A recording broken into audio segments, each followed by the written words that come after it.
Pa-share naman po mga lodi. Heto na po ang 5 na unang mag-comment at 5 napili ko. Comment lang po kayo, kahit hindi kayo una baka mapili ko kayo.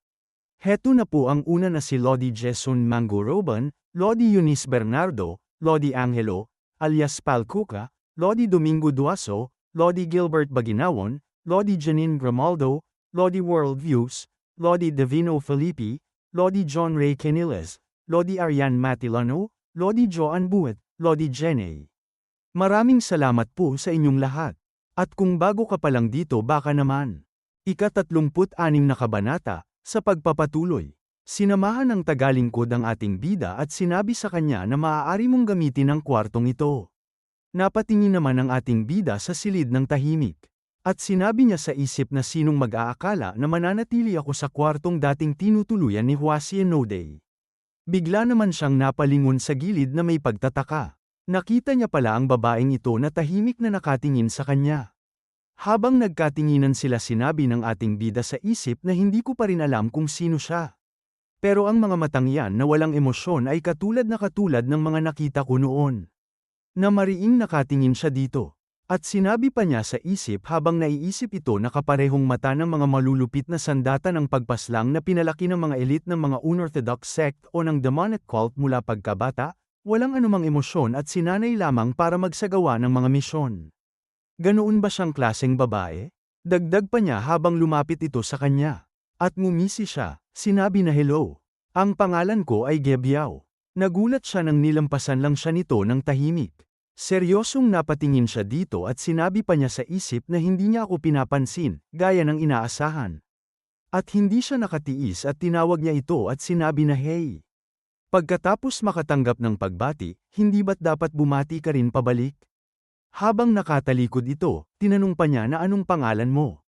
Habang nakalayo na ang babae nakatingin siya dito at sinabi pa na ha. Isipin mong babaliwalain lang ako ng ganito. Dagdag pa niya sa isip na base sa kanyang lakad at daloy ng ki, malinaw na napakahusay niya. Marahil ay kapantay siya o mas mababa lang ng kaunti kay Shikon. Tumingin siya dito ng seryoso at sinabi pa sa isip na sa edad niya, maaari na siyang ituring na isang eksperto. Ano kaya ang tunay niyang pagkakakilanlan?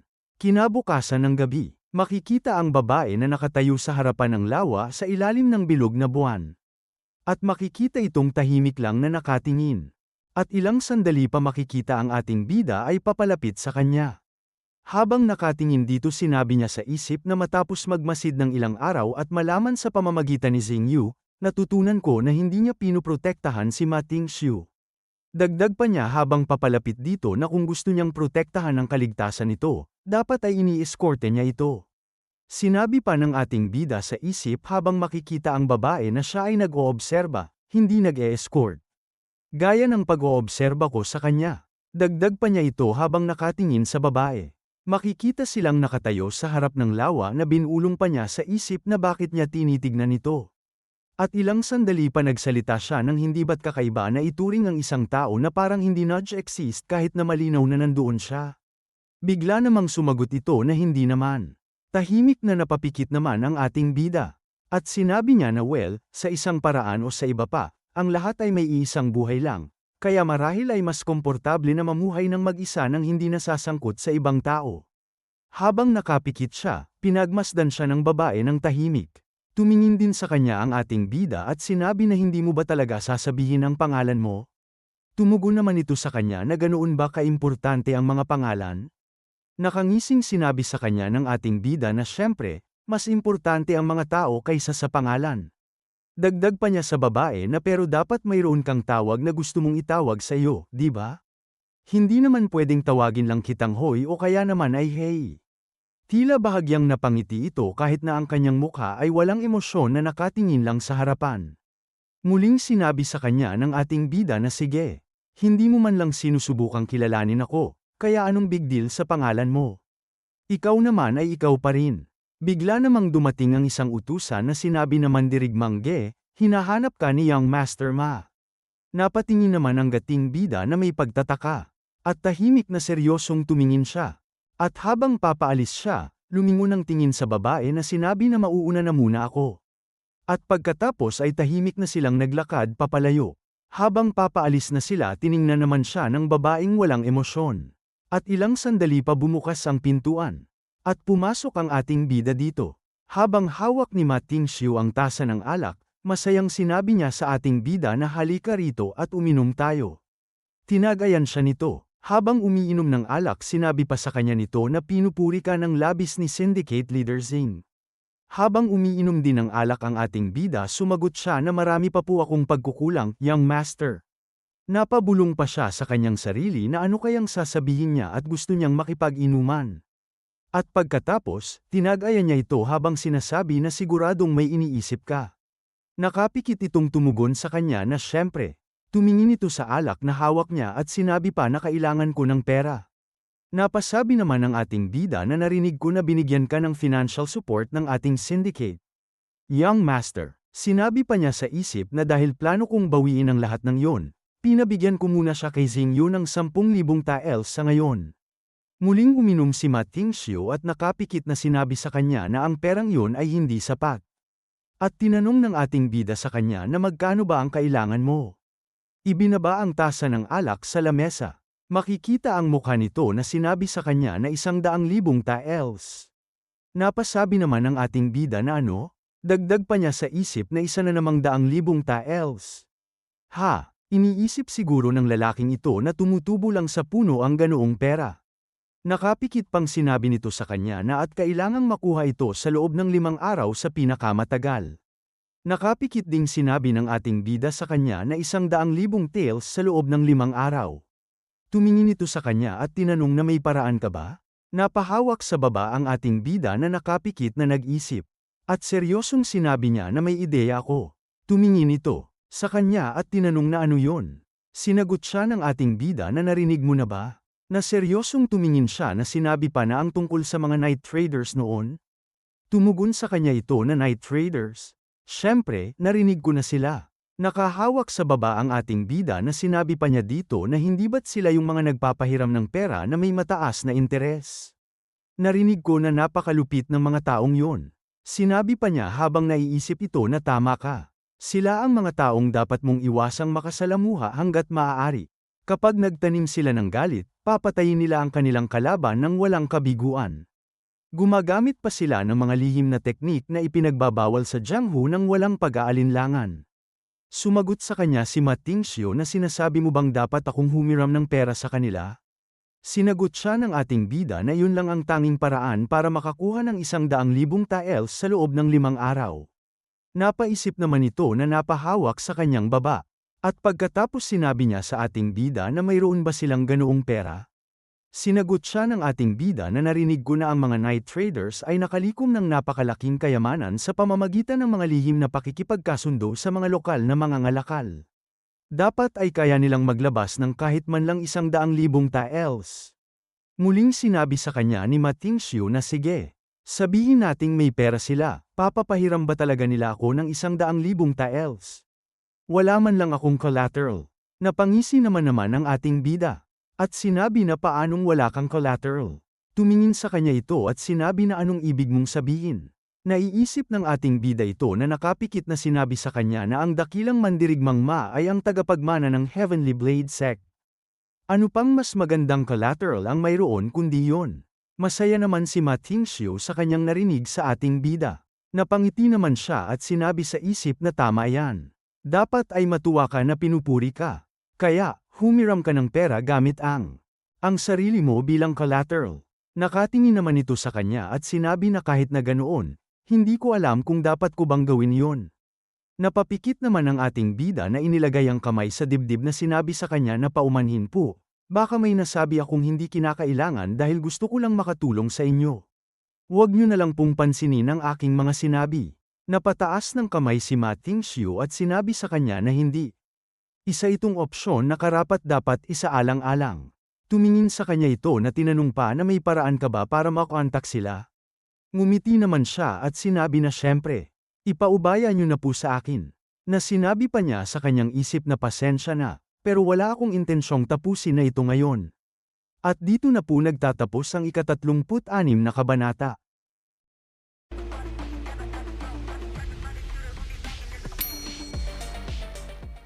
Ika-37 Kabanata, sa pagpapatuloy. Sa Night Traders Headquarters. Nakasalubong ang kanilang mga kilay habang nakatingin sa unahan.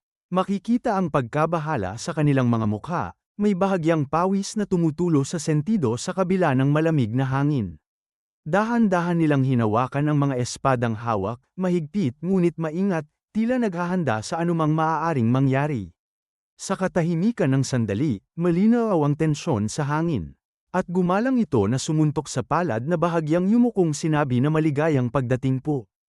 Ang pangalan ko ay Yatian, ang pinuno ng mga abang subordinate na ito. Dumating pala ang ating bida dito at si Mating Xiu na nakatingin sa kanila ng seryoso. Sinabi pa sa kanila ni Yatian na nung sadya at napadpad kayo sa kasumpa-sumpang lugar na ito, sir. Habang nakatingin siya dito, sinabi niya sa isip na kabado rin si Mating Xiu. Iniwan niya ang kanyang mga escort dahil natatakot siyang kumalat ang balita na nangungutang siya, pero sinalubong sila ng ganito kalaking grupo. Umabante naman ang ating bida at sinabi niya na ano pa nga ba ang ipinunta namin dito. Napatingin naman sa kanya si Mating Xiu.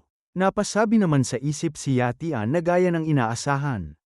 Pumunta ba sila rito dahil alam nilang pinatay namin si Shikun?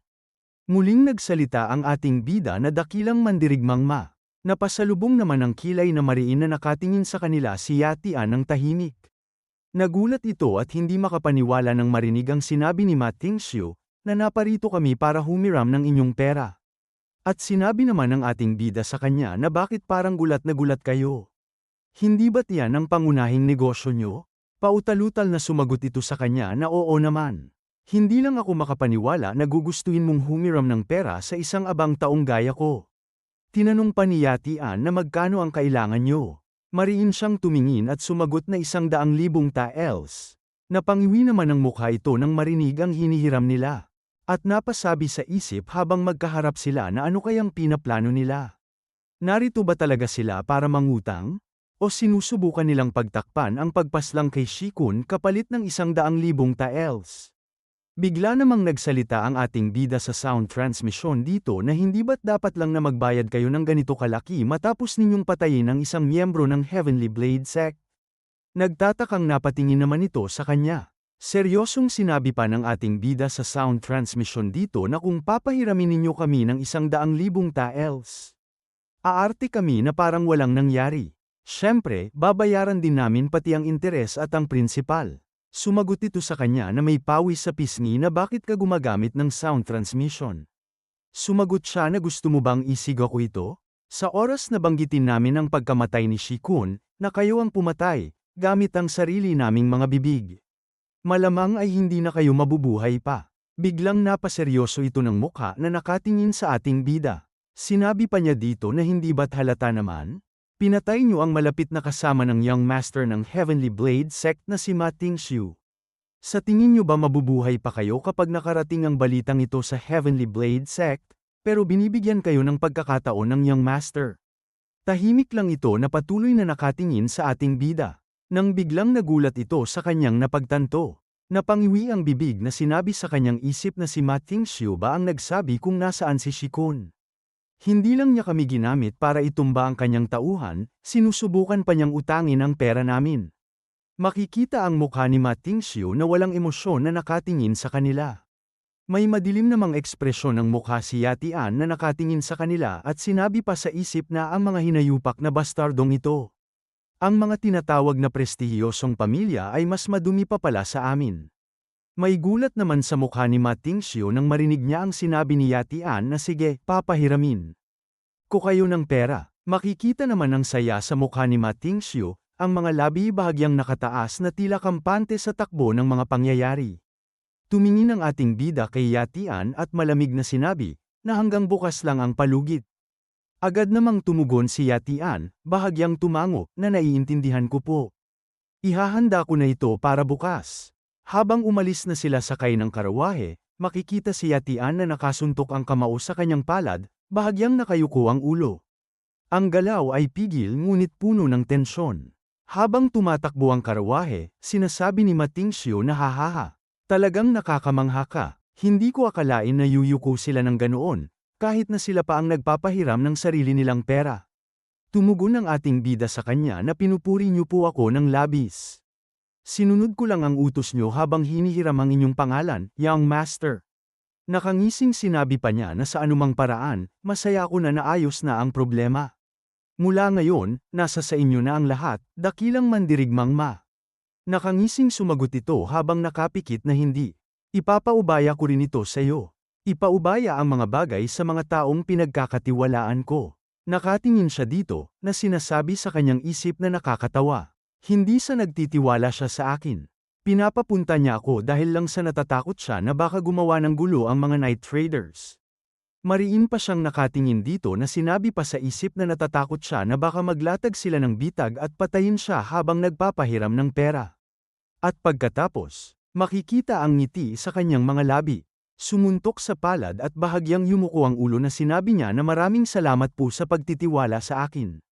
Pakiusap, maghintay kayo sa labas at kukunin ko ang pera. Makikita ang langit, habang bilog ang buwan na malakas na tumawa ito na sinabi na mabuti. At muling makikita ang babaeng walang emosyon na nakatingin sa lawa. Napatingin ito sa gilid habang may nagsalita na sa tingin ko dapat mo nang pigilan ang iyong master. Ito pala ay ang ating bida na sinabi pa sa babae na tinakat niya ang mga night traders at nangikil ng pera sa kanila.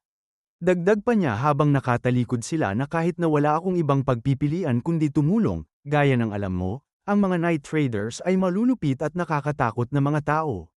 Tumingin siya ng mariin dito na sinabi pa sa isip na may dahilan kung bakit dapat kong ipaalam sa kanya na si Ma Tingxiu ay mapanganib na nasasangkot sa kanila. Malamang alam niya na pumunta kami sa mga night traders. At pinaplano niyang ituring na parang iniligpit na siya ng mga ito. Nagsalita ang babae at malamig na sinabi, hindi ko siya master. Nagulat ang ating bida sa kanyang narinig, halatang hindi yun ang inaasahan niya. Pagkatapos ay idinagdag pa ng babae, kung ganoon ka nag-aalala, ikaw ang pumihil sa kanya. Nanatili siyang tahimik, ramdam ang bigat ng mga salitang yun. At naglakad na ang babae palayo, dahan-dahan ang bawat hakbang. Tahimik lamang siyang pinagmamasdan ng ating bida. At napasabi siya sa kanyang isip na akala ko ay sinusundan niya ito. Dagdag pa niya na pero ngayon alam ko na hindi siya makikialam kahit mamatay pa si Ma Tingxiu. At pagkatapos ay sumapit na ang umaga. Makikita ang malaking trangkahan na tahimik na nakatayo. Tahimik na nakatayo ang mga ito, tuwid ang mga katawan at mabigat ang katahimikan sa paligid. Seryoso ang kanilang mga tingin, matatalim at puno ng pagbabantay. Nakatingin pala sila sa ating bida, nakapako ang mga mata sa kanya habang hawak na niya ang perang hiniram nila. Tahimik ang paligid, ramdam ang bigat ng sandali. Pagkatapos, kalmado ngunit may halong pangungutya niyang sinabi, na hindi ko na kailangang bilangin ito, di ba? Mariing nakatingin sa kanya si Quitei, ang mga matay puno ng galit at hinanakit. Sa mabigat na tinig, sinabi niya, balang araw, pagbabayaran niyo rin ang ginawa niyo sa amin, ang ginawa niyo kaming katatawanan. Nanatiling kalmado ang ating bida, habang nakapikit na nakangisi na umaalis. At ilang sandali pa, makikita na siya sa labas, nakangiti ng bahagya. Ang ngiting yun ay hindi puno ng saya, kundi ng kumpiyansa at panlalamig, na para bang alam niyang hawak na niya ang sitwasyon. Habang naglalakad siya palayo, tahimik niyang sinabi sa isip, gaya ng inaasahan, pinapanta ako rito ni Ma Tingxiu ng mag-isa habang nagpapanatili siya ng distansya, sa pag-aakalang maglulunsad ng sorpresang atake ang mga night traders.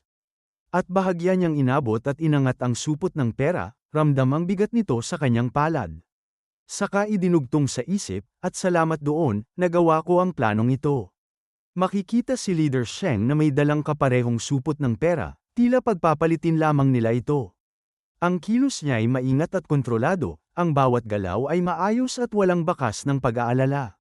Sa simpleng pagpapalitan ng supot, ramdam ang taktika at plano sa likod ng kilos, isang tahimik ngunit malinaw na palitan na may malalim na layunin at hindi basta-basta mauunawaan ng sinuman. At pagkatapos nilang magpalitan ng supot ng pera, nagkatinginan sila. Ang mga labi ay bahagyang nakangiti, isang ngiting tahimik ngunit puno ng kasunduan at pagkakaunawaan. Sa simpleng titig na yon, ramdam ang tiwala at koordinasyon, isang sandaling nagsilbing kumpirmasyon na pareho silang nasa parehong plano at handa sa susunod na hakbang. At ilang sandali pa, makikita si Leader Sheng na umalis, dala ang supot ng pera sa kamay. Maayos ang kanyang hakbang, kalmado at kontrolado. Sinabi pa ng ating bida sa isip habang nagpatuloy sa paglalakad na ng bag na ibinigay sa akin ni Xingyu ay puno rin ng mga bills. Pero ang nasa ibabaw na ilang libong tails lang ang totoo, habang ang iba ay peke na. Nakapikit si Ma Tingxiu, tahimik at nakapokus habang hinihintay ang pagbabalik sa ating bida. Bigla naman silang napatingin sa kanya nang makita nila siyang parating na. At makikita sa mukha ni Ma Tingxiu ang saya nang makita siya. Ang mga mata niya ay kumikislap at bahagyang lumaki sa tuwa, habang ang mga labi nakangiti ng bahagya.